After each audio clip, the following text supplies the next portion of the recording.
Jadi Bapak Ibu dan teman-teman sekalian, silakan untuk didengarkan baik-baik dan seksama agar kita paham apa yang akan disampaikan, dan juga nanti jangan lupa untuk bertanya, bisa di raise hand atau di kolom chat yang sudah tersedia. Bapak Ibu sekalian dan teman-teman, akan segera kita mulai penyampaian materi yang akan disampaikan oleh Bapak Dodi Triyono selaku kasih repertori aset DPR Manjolan Tasorogo. Kami bersilakan.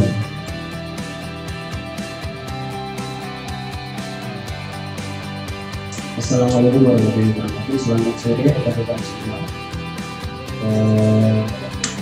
Dalam kesempatan kali ini, pertemuan kali ini saya akan memaparkan terkait POJK, Peraturan Otoritas Jasa Keuangan Republik Indonesia Nomor 34 /POJK 03/2020 tentang kebijakan bagi BPR dan BPRS sebagai dampak penyebaran COVID-19.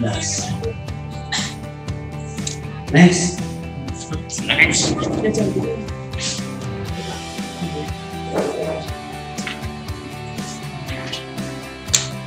Pertama, saya akan bicara latar belakang dari penerbitan POJK ini, yaitu menimbang perkembangan penyebaran COVID-19 di wilayah Indonesia berdampak cukup signifikan terhadap kinerja BPR dan BPRS.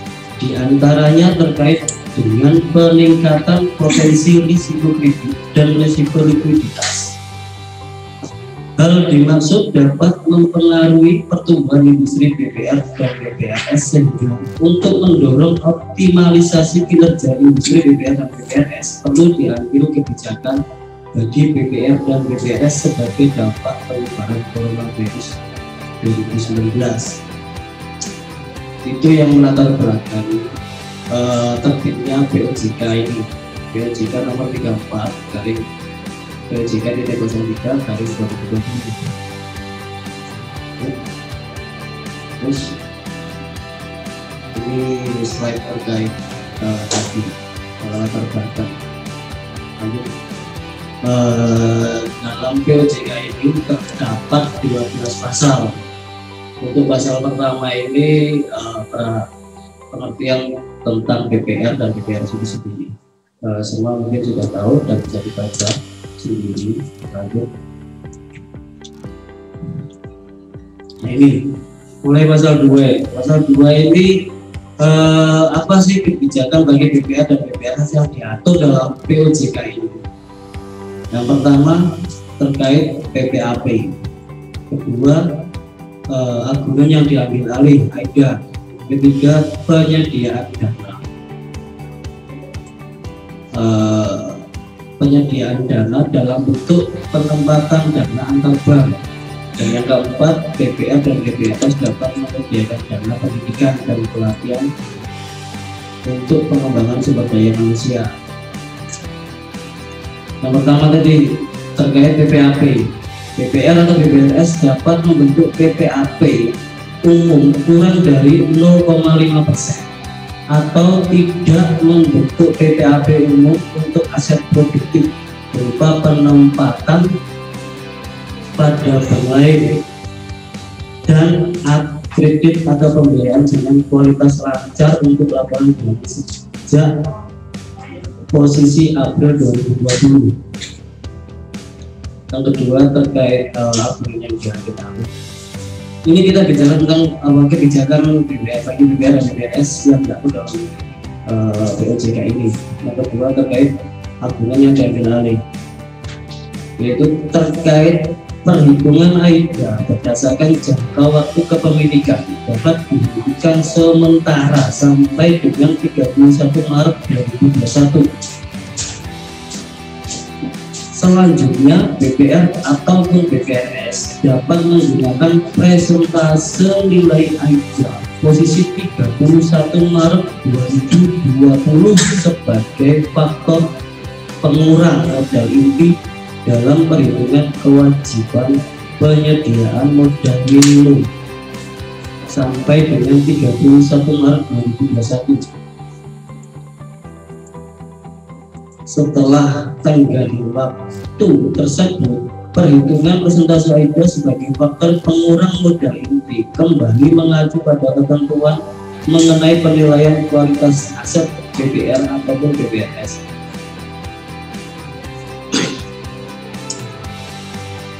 Untuk kebijakan yang lebih teratur yaitu terkait penyediaan dana dalam bentuk penempatan dana antar bank, itu terkait satu penyediaan dana dalam bentuk PDAB atau penempatan dana antar bank untuk penanggulangan permasalahan likuiditas pada BPR atau BPRS lain, dikecualikan dari ketentuan batas maksimum pemberian kredit atau BMK atau batas maksimum penyaluran dana. Yang kedua terkait penyediaan dana tadi ya, yaitu penyediaan dana dimaksud dapat dilakukan kepada seluruh BPR ataupun BPRS, pihak terkait dan pihak tidak terkait paling banyak atau maksimal 30% dari modal BPR itu sendiri, BPR atau BPRS itu sendiri, dengan didasarkan pada surat pernyataan dari BPR dan BPRS itu. Yang ketiga, dalam hal terdapat penempatan dana antar bank untuk penanggulangan permasalahan likuiditas melebihi apabila penempatan dana antar bank melebihi 30%, maka BPR atau BPRS yang melakukan penempatan dana menyusun rencana tindak yang terdiri dari langkah dan target waktu penyelesaian secepatnya. Itu yang keempat dari yang diatur terkait penyediaan dana dalam bentuk penempatan dana antar bank. BPR atau BPRS yang melakukan penyediaan dana dalam bentuk PDAB atau dalam tadi untuk penanggulangan permasalahan likuiditas harus menyampaikan laporan paling lambat tanggal 10 pada bulan berikutnya setelah penyediaan dana tersebut. Itu tadi poin terkait apa yang diatur dari POJK ini tentang penyediaan dana ini yang terakhir kebijakan yang diatur yaitu BPR dan BPRS dapat menyediakan dana pendidikan dan pelatihan untuk pengembangan SDM tahun 2020 kurang dari 5% dari realisasi biaya SDM tahun sebelumnya.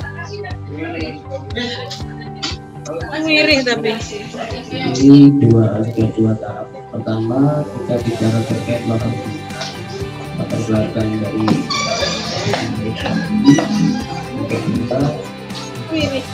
kebijakan apa bagi BPR dan BPRS yang jadi kita jadi yang bikin di sini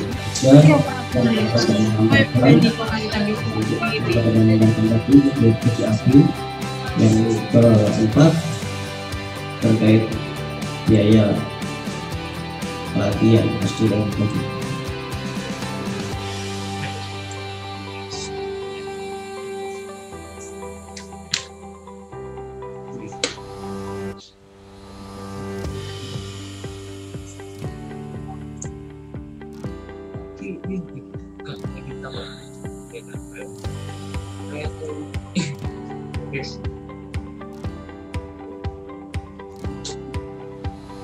Sekarang apa yang perlu diperhatikan dalam BPR dan dalam hal BPR dan BPRS menetapkan kebijakan bagi BPR dan BPRS yang diatur dalam POJK ini. Jadi apa yang perlu diperhatikan apabila kita mengacu pada POJK ini? Dalam hal BPR dan BPRS menetapkan salah satu atau seluruh kebijakan terhadap ketentuan BPR dan BPRS sebagai dampak penyebaran COVID-19, maka BPR ataupun BPR itu harus melakukan satu penyesuaian pedoman pelaksanaan penyesuaian pedoman pelaksanaan perhitungan PPAP, pedoman pelaksanaan perhitungan AID, pedoman pelaksanaan penyediaan dana dalam bentuk penempatan dana antar bank, dan pedoman penyediaan dana pendidikan dan pelatihan untuk pengembangan SDM. Yang kedua, kita harus mendokumentasikan, ini terkait dokumentasi dan administrasi yang memadai atas seluruh kebijakan yang diterapkan. Mari sedikit kita memuat pertama terkait PPAP, yaitu jumlah pengisian penghapusan aset produktif yang wajib dibentuk. Yang kedua tentang realisasi jumlah pengisian penghapusan aset produktif dan yang dibentuk itu.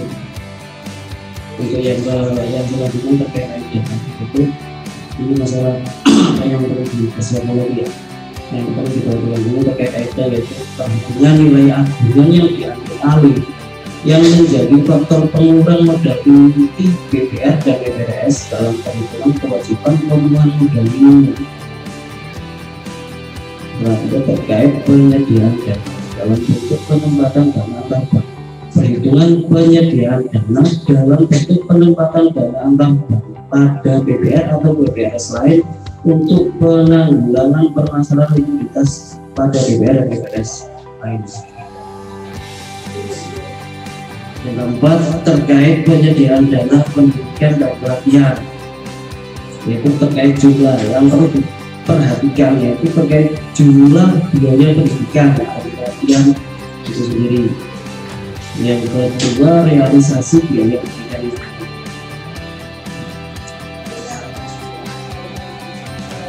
Ini bisa pertanyaan, mengapa perlu didokumentasikan dan administrasi? Mengapa perlu dokumentasi dan administrasi penerapan kebijakan yang memadai atas seluruh kebijakan yang diterapkan? Menurut saya sih, ini dokumentasi dan administrasi dibutuhkan sebagai bahan briefing. Jadi kita perlu dokumentasi dan administrasi terkait kita sebagai bahan briefing dan anggaran BPR, agar pada saat berakhirnya POJK pada tanggal 31 Maret 2000 saat BPR dan BPRS telah mempersiapkan kembali penerapan POJK existing. Misalkan ini sudah berakhir kebijakan ini, kita balik bisa mereview atau kita bisa monitor untuk mempersiapkan kembali, kita kembali kepada penerapan POJK yang sebelumnya konsisten. Ini ada juga sebenarnya bisa dipertanyakan juga dalam hal yang terdapat apabila terdapat BPR ataupun BPRS yang tetap mengimplementasikan norma sebagaimana diatur pada POJK atau PBI existing. Apakah BPR dan BPRS dinilai melanggar POJK ini? Nah, ini apabila gitu. Misalkan POJK ini berjalan, tapi ada BPR yang tidak mengimplementasikan ini, dia itu justru malah ikut pada mengacu pada POJK existing. Ini dianggap melanggar atau tidak? Kalau ini menurut saya logiknya ini BPR dan BPR itu tidak melanggar,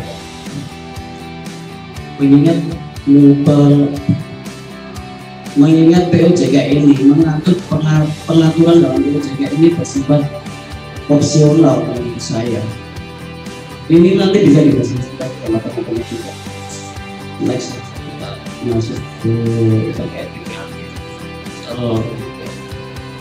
dalam POJK nomor 34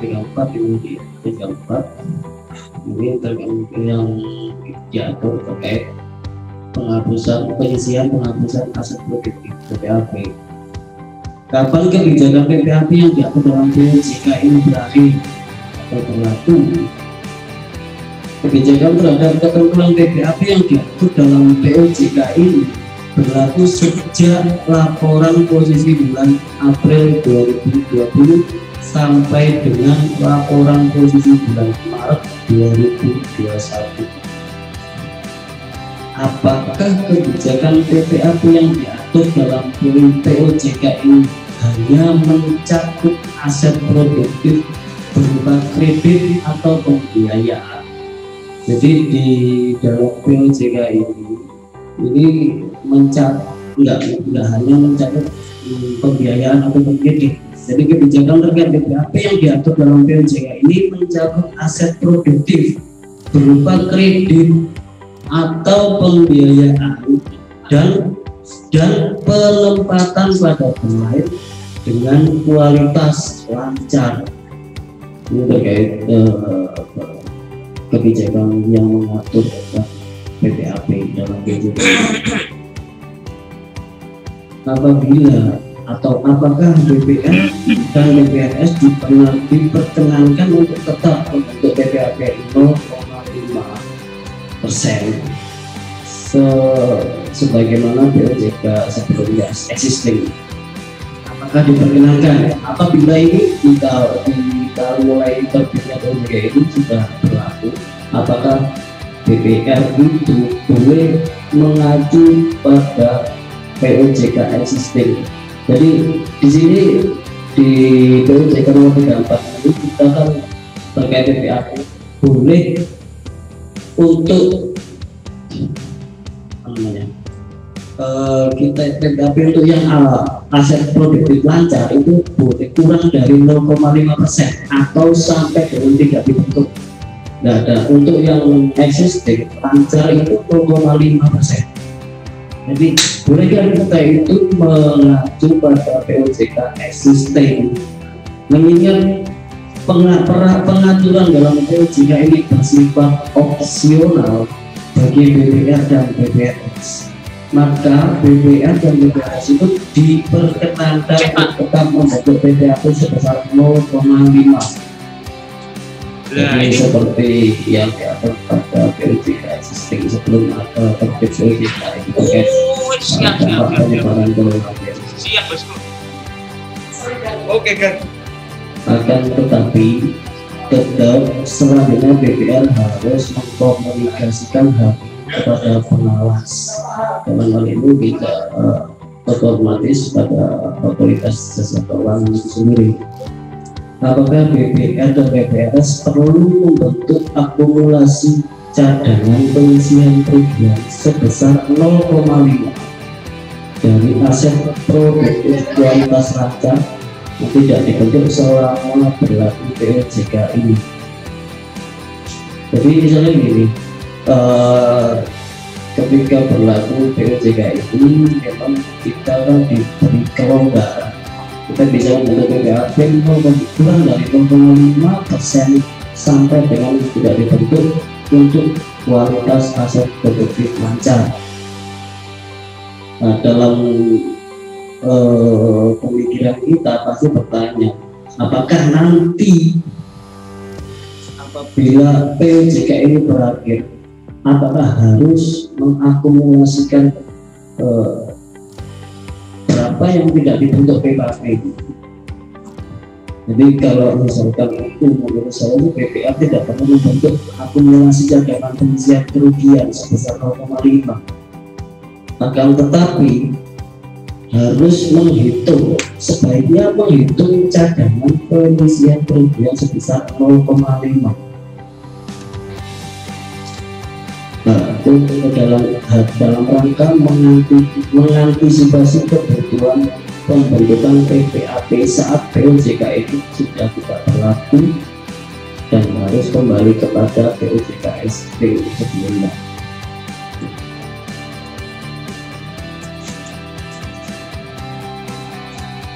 Itu tadi mungkin terkait gaji ringan pasien PPAP jika ini. Yang berikutnya itu terkait aturan yang diambil alih, menarik ini mengambil alih aturan.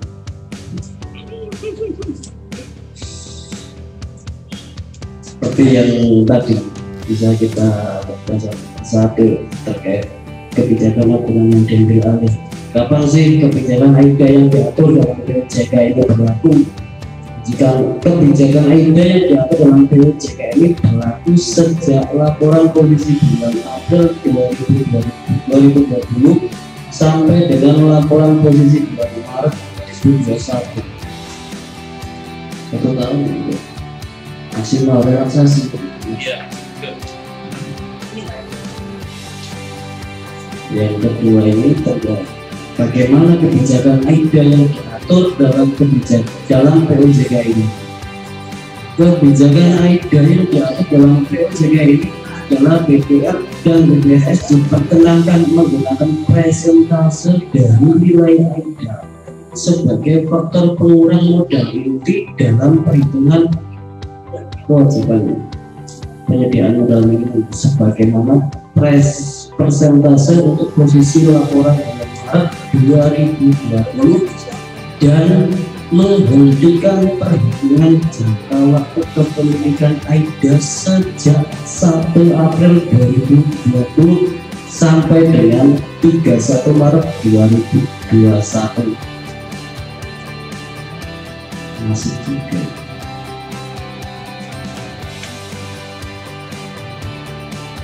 Untuk yang kebijakan yang diatur dalam POJK ini, yang berikutnya adalah terkait penyediaan dana dalam bentuk penempatan dana antar bank. Pertama, BPR atau BPRS dapat melakukan penyediaan dana dalam bentuk penempatan dana antar bank pada BPR dan BPRS lain untuk penanggulangan permasalahan likuiditas pada BPR dan BPRS lain.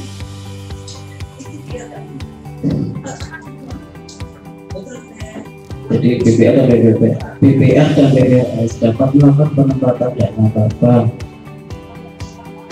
pada BPR atau BPRS lain untuk penanggulangan permasalahan likuiditas pada BPR atau BPRS lain, baik pihak terkait maupun pihak tidak terkait, paling banyak sebesar 30% dari modal BPR atau BPRS yang melakukan penempatan dana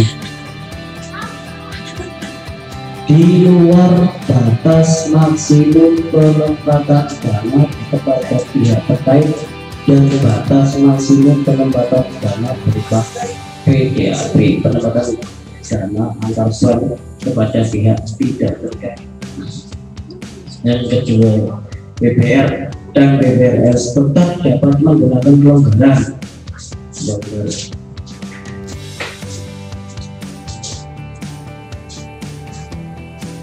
Kapan kebijakan penyediaan dana dalam bentuk PDAP yang diatur pada POJK ini dapat diterapkan? Kebijakan penyediaan dana dalam bentuk PDAP dalam rangka penanggulangan masalah likuiditas BPR lain, BPR atau BPRS lain yang diatur dalam POJK ini berlaku sejak tanggal diundangkan sampai dengan 31 Maret 2021.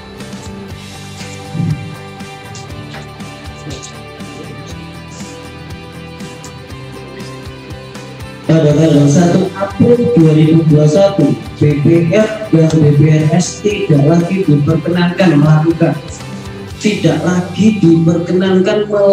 penyediaan dana dalam bentuk PDAP dalam rangka penanggulangan masalah likuiditas BPR dan BPRS lain selain batas maksimum penyediaan dana yang diatur dalam POJK nomor 49 tahun 2017 dan PBI nomor 13/5 PBI 2021-2017.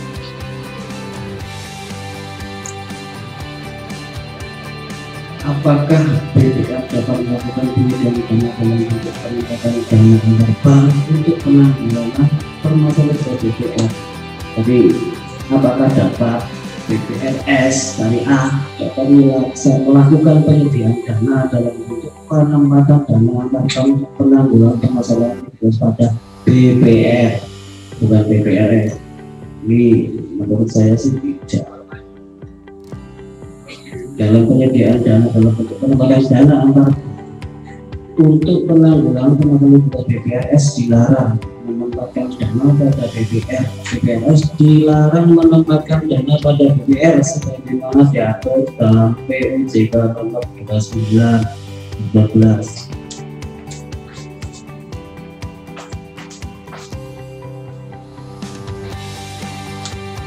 Ini terkait pelaporan. Mengapa penerapan kebijakan terhadap ketentuan penyediaan dana dalam bentuk PDAP untuk penanggulangan permasalahan likuiditas memerlukan adanya khusus. Laporan dimaksud diperlukan sebagai sarana monitoring.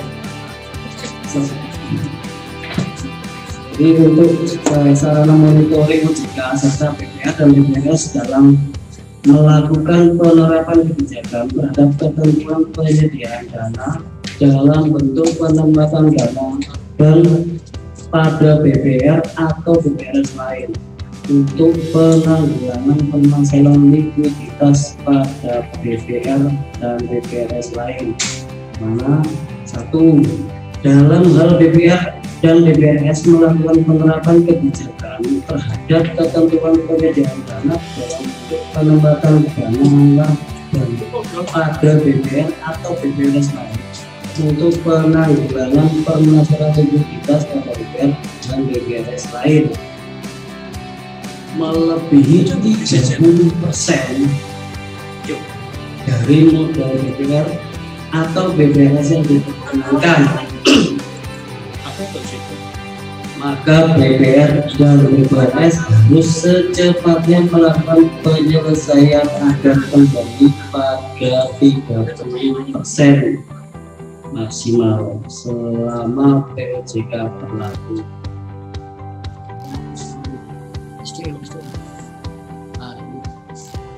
Untuk kebijakan yang terakhir ini yang keempat, selain BPAP ada BPAB, jadi untuk penyediaan dana pendidikan dan pelatihan sumber daya manusia. BPR atau BPRS dapat menyediakan dana pendidikan dan pelatihan untuk pengembangan sumber daya manusia kurang dari 5% dari realisasi biaya sumber daya manusia tahun sebelumnya. Yang dikawal ya Pak? BPR atau BPRS dapat tidak melakukan perubahan rencana bisnis dalam hal terjadi perubahan rencana biaya atau anggaran pendidikan dan pelatihan untuk pengembangan sumber daya manusia. Apakah BPR dan BPRS diperkenankan tidak melakukan penyediaan dana pendidikan dan pelatihan untuk pengembangan SDM? Ya, kalau saya rasa sih iya.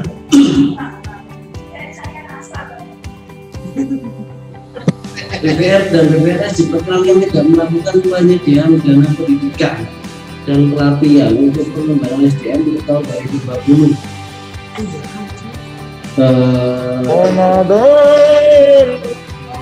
Jadi paparan singkat terkait OJK nomor 34 OJK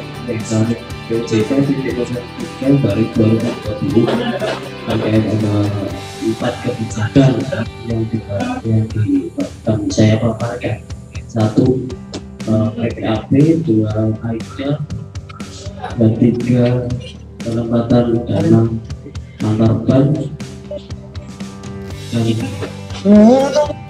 penyediaan dana pendidikan selanjutnya saya kembalikan kepada Pak Mas Rijal sang moderator. Mungkin ada beberapa pertanyaan yang bisa kita akumulasi Mas ya, akumulasi yang bisa dijawab sekarang dan nggak bisa diurus pulang.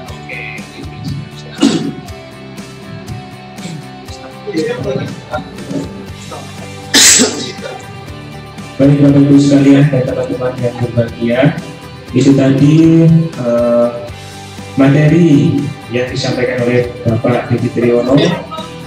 Bagaimana menurut teman-teman, sudah jelas semuanya ya? Jadi bagus sekali topik yang dibahas pada hari ini, salah satunya juga tentang terkait dengan AIDA, terus kemudian SDM yang akan dipersiapkan dalam itu, kemudian juga dan lain sebagainya. Oke, ada pertanyaan ini dari Bapak Rahmat Agung Setiawan. Pertanyaannya adalah, penyebaran coronavirus COVID-19 di wilayah Indonesia berdampak terhadap peningkatan resiko dalam operasional BPR dan BPNS. Dampak peningkatan resiko yang dimaksud berpotensi mengganggu kinerja BPR dan BPNS serta dapat mempengaruhi ketahanan BPR dan BPNS. Sehingga dari permasalahan tersebut, beberapa ketentuan dinilai perlu dilakukan penyesuaian sementara. Terus mohon dijelaskan resiko seperti apa yang bisa mempengaruhi ketahanan BPR. Itu Pak Dewi. Langsung dijawab. Terima kasih Bapak Rahmat Agung Setiawan. Pak Wawan. Ini dari yang saya tangkap terkait apa sih risiko yang terjadi nanti dan yang bisa melemahkan BPR itu sendiri, ketahanan BPR itu sendiri. Kalau menurut saya gini, BPR atau bank ini bisnis reputasi, bisnis risiko apa itu? Satu pasti macet. Misalkan dengan adanya penyebaran COVID-19 yang sudah alami itu semua berdampak pada keuangan seluruh keuangan dari masyarakat ini. Yang tidak lain nasabah kita juga masyarakat itu sendiri. Apabila mereka yang berdampak terhadap keuangan masyarakat itu, kewajiban yang pertama yang dinyalakan masih kewajiban pembayaran asuransi. Misalkan semua itu merasa terdampak dan tidak bisa membayar asuransi dan tidak ada kebijakan baru terkait kelonggaran atau relaksasi, ya kalau misalnya istilah sekarang ini relaksasi, otomatis mengganggu kinerja BPR itu sendiri. Itu sih menurut saya, intinya itu ilustrasi saya seperti itu.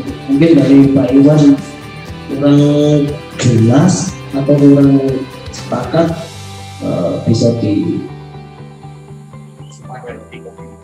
bisa coba darat aja nanti kita diskusi. Terima kasih Mas Iwan. Ada lagi Pak Arif pertanyaannya, kenapa POJK ini tidak mengakomodir layanan digital BPR yang mungkin bisa menjadi solusi transaksi pada saat COVID ini? Langsung dijawab Pak Devi. Tunggu tanggal mainnya aja Pak Arif, itu saja sih dari saya. Iya pas di sini kan nggak mungkin juga otoritas jasa keuangan tidak memperhatikan layanan, mempermudah pelayanan menjangkau pelosok. Sebenarnya sih ini momentum juga ya. Ada suatu digitalisasi yang bisa mengakomodir. Jadi orang itu nggak usah bayar ke tempat, nggak usah bayar ke bank, bisa bayar di tempat di rumah masing-masing, bisa juga. Sebenarnya sih ada, kalau sudah berjalan tapi belum semua kalau nggak salah yang. Tapi mungkin teman-teman Pak Arif sendiri kan orang IT, mungkin lebih paham juga sih apa-apa isu yang terjadi sekarang atau apa-apa program digitalisasi sekarang yang akan diterbitkan atau diwujudkan, disosialisasikan kepada BPR untuk mengakomodir layanan tersebut. Itu sih Pak Arif.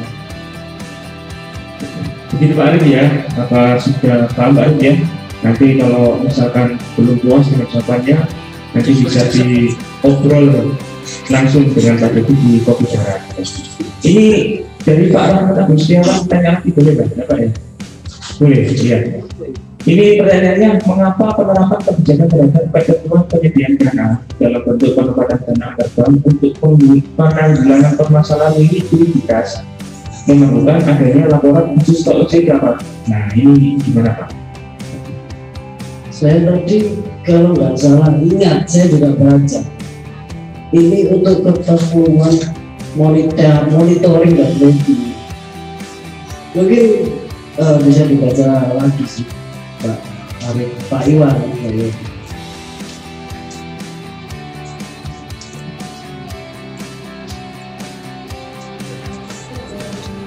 Sudah ya. Pertanyaan dari semua audiens sudah terjawab. Saya tunggu lagi, barangkali ada pertanyaan lagi. Perlu diketahui bersama bahwasanya partisipasi hari ini mencapai 107 orang. Ini masih kurang ya, karena kalian dari 150 ke atas, tapi ini yang aktif banyak 107 orang. Gimana Pak Dedi? Hari ini sehat ya Pak Dedi? Alhamdulillah sehat. Alhamdulillah sehat. Ya. Masih saya tunggu pertanyaannya. Barangkali ada yang bertanya, masih ada yang kurang jelas. Untuk materinya bisa dilihat untuk ikut karyawan masiku sudah ada semua, mulai dari PPT dan materi serta videonya. Oke Pak Dedi, ini saya mau tanya Pak Dedi. Ya.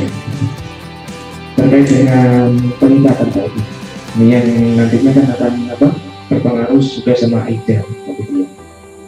Jadi gini Pak Dedi, misalkan ini ada salah satu debitur, ini misalkan platformnya ini adalah 50 juta. Nah kemudian dia diikat APHT-nya senilai 125% dari platformnya, berarti kan 75 juta.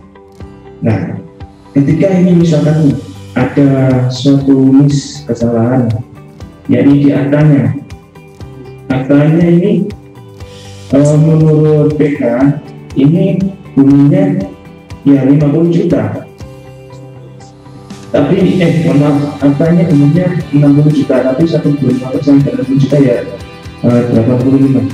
Kemudian di PK aslinya di sistem kita ini ternyata PK-nya cuma 50 juta. Nah terus kemudian ketika jadi penyanyian prestasi, maka ini kan sudah nggak mampu untuk bayar, nanti kan otomatis akan kita add video itu. Nah ini apakah pengaruh nanti terkait dengan administrasinya itu? Nanti yang benar itu bagaimana, solusinya gimana gitu kalau misalkan ada administrasi yang salah begitu. Terima kasih Pak Mas Rijal. Pertanyaannya juga lumayan juga sih. Ini terkait kesalahan. Kalau kesalahan legacy. Kalau saya sih gini, misalkan ada kekeliruan atau pengikatan terkait tanggungan APHT ataupun sudah sampai dengan sertifikat tanggungan, itu misalkan kita rempoi bisa, tapi bukan kita yang rempoi, itu semua otoritasnya ya, itu kalau kita bilang itu di PPHT notaris itu sendiri berdasarkan atau merujuk pada PK kita. Jadi misalkan mereka membenarkan, itu pun harus berdasarkan PK asli kita, ya dibenarkan sama pihak, bukan kita yang membenarkan, tapi pihak notaris atau PPHT itu sendiri. Jadi seperti itu juga Mas Rijal. Iya Pak Dedi, ya. Terus kemudian Pak Dedi ya, barangkali sudah dibutuhkan. Terus kemudian itu nanti apakah akan tetap jadi masalah atau maksudnya sudah diterima dengan badan yang apa namanya itu Bisa ya. Oh, Saya jamin 100% 100% bisa.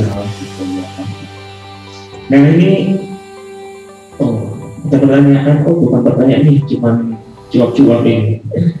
Tanya Pak, hari ini kelihatan fresh ya dari Mbak Maureen. Dari Dwi, tanya juga nggak kenapa kelihatan buruk ya sekarang ya. Alhamdulillah.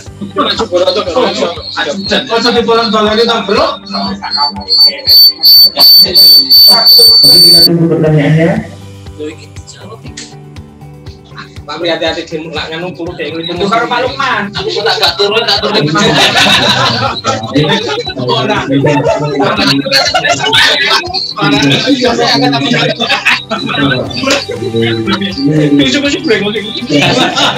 Terus saya artis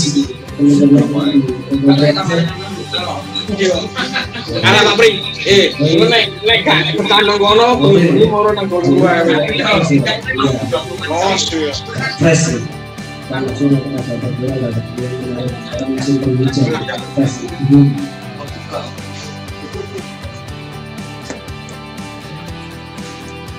Ya penanya dari Pak Arif Jodoy, banyak penggemar di kalangan ibu-ibu. Alhamdulillah, kalau ibu-ibu itu yang penggemar saya. Kalau misalkan banyak yang penggemar saya dari kalangan bapak-bapak ini, saya aku sendiri.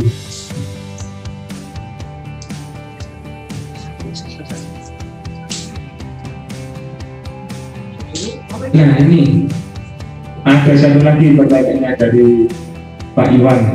Lagi-lagi Pak Iwan sudah bertanya 3 kali. Nanti dikasih hadiah Pak Dedi ya, karena sudah bertanya 3 kali. Pak Dedi, saat pandemi COVID ini berlangsung, perbankan mendapatkan stimulus melalui Fast-Track, AIDA, dan lain-lain. Selanjutnya, bagaimana jika stimulus tersebut telah berakhir dan tagihan meningkat? Nah, gimana Pak Dedi? Jadi gini, ketika pandemi ini berlangsung, perbankan, industri keuangan, perbankan melalui otoritas jasa keuangan, kita melakukan ada stimulus, yaitu salah satunya melalui relaksasi Fast-Track, AIDA, dan lain-lain. Nah ini misalkan apabila stimulus itu telah berakhir dan tagihan meningkat, kita ini sebenarnya pertanyaan belum selesai nih. Selanjutnya bagaimana jika stimulus tersebut telah berakhir dan tagihan meningkat, pandemi pun juga belum berakhir. Nah, kalau misalkan pandemi pun juga belum berakhir dan memang diakui secara nasional belum berakhir, pasti ada stimulus lagi. Ya ada kebijakan baru lagi. Tapi kan kalau misalkan ini kita kemarin stimulus maksimal 1 tahun berlaku sampai dengan 1 tahun. Kita restart 1 tahun. Restart ini kemarin juga nggak seperti restart yang dulu mungkin sebelum ada pandemi ya. Ini malah justru kita lebih longgar. Seolah-olah malah nasabah ini memang kita selamatkan betul. Jadi misalkan berapa sih mampu bayarnya nasabah itu? Nah ini sebenarnya harus benar-benar berakomodasi. Misalkan nasabah ini memang nggak bisa bayar, ya masih bisa bayar aja. Makanya sampai dengan kita, misalkan kemarin relaksasi kita, restoran kita sampai dengan menambahkan plafon, itu pun sebagai effort kita untuk menyelamatkan nasabah kita. Tetapi apabila ini telah berakhir dan tagihan meningkat, nah ini resiko sebenarnya. Kembali lagi, kita itu bisnis resiko dan bisnis reputasi. Itu sih menurut saya. Mungkin lebih detail lagi kita nanti bisa coba dengan Pak Iwan.